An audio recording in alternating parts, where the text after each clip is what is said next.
এদিকে জানা যাচ্ছে সিপিএম এর সঙ্গে জোট চূড়ান্ত, কাল বাংলার প্রার্থী তালিকা ঘোষণা করতে পারে কংগ্রেস। আরো একবার আপনাদের জানাই, সিপিএম এর সঙ্গে জোট চূড়ান্ত, কাল বাংলার প্রার্থী তালিকা ঘোষণা করতে পারে কংগ্রেস।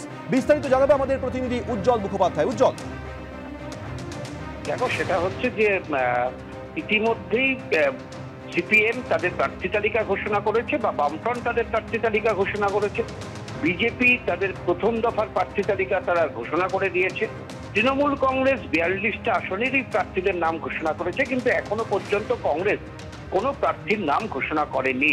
বিভিন্ন সূত্রে আমাদের কাছে খবর যে কংগ্রেসের সাথে কিন্তু সিপিএম এর আলাপ আলোচনা চলছে এবং দু তরফে যাতে 100% আসনে জোট তারা করতে পারে সেই বিষয়টা তারা কিন্তু দুপক্ষই নিশ্চিত, এখনো আলোচনা চলছে। তবে আমাদের কাছে খবর যে আগামীকাল এক দফার প্রার্থী তালিকা কংগ্রেস ঘোষণা করতে পারে। সেক্ষেত্রে খুব উল্লেখযোগ্য নাম যেটা এখনো পর্যন্ত উঠে আসছে তা হচ্ছে উত্তর কলকাতা থেকে প্রতিদ্বন্দ্বিতা করতে পারেন প্রদীপ ভট্টাচার্য, বর্ষিয়ার নেতা। এর আগে দুবার তিনি রাজ্যসভার সাংসদ ছিলেন। ফলে প্রদীপ ভট্টাচার্যের নাম এই কারণে কংগ্রেস ভাবছে যে এখানে সুদীপ বন্দ্যোপাধ্যায় তিনি তৃণমূল কংগ্রেসের প্রার্থী, তাপস রায় তিনি সম্ভবত বিজেপির প্রার্থী হতে চলেছেন। ফলে সেখানে দাঁড়িয়ে একজন হেভিওয়েট প্রার্থীকে কংগ্রেস দাঁড় করাতে চায়, সেই কারণেই প্রদীপ ভট্টাচার্যের নাম আলাপ আলোচনায় উঠে আসছে। যদি শেষ পর্যন্ত প্রদীপবাবু রাজি হন তাহলে যে এই কেন্দ্রে হাড্ডাহাড্ডির লড়াই, তাতে কোনো সন্দেহ নেই। অন্যদিকে অধীর চৌধুরী তিনি বহরমপুর থেকে লড়বেন, এই নিয়ে কোথাও কোনো সমস্যা নেই। অন্যান্য যে কেন্দ্রগুলো রয়েছে দেখতে পাচ্ছেন সবাই কিন্তু কংগ্রেসের বর্ষিয়ার নেতা, এবং একজন বিধায়ক মালদা দক্ষিণ থেকে যিনি লড়ছেন তিনি কিন্তু তিশা খান, তিনি কিন্তু কংগ্রেসের প্রাক্তন বিধায়ক, গণি পরিবারের সন্তান। স্বাভাবিকভাবে তিনি এই কেন্দ্রে লড়বেন, এটা অনেক আগেই প্রায় চূড়ান্ত হয়ে গেছিল।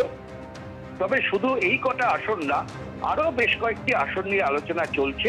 দীপা দাসমুন্সি শেষ পর্যন্ত রায়গঞ্জে দাঁড়ান কিনা অবশ্যই কৌতূহল রয়েছে কংগ্রেস কর্মীদের মধ্যে।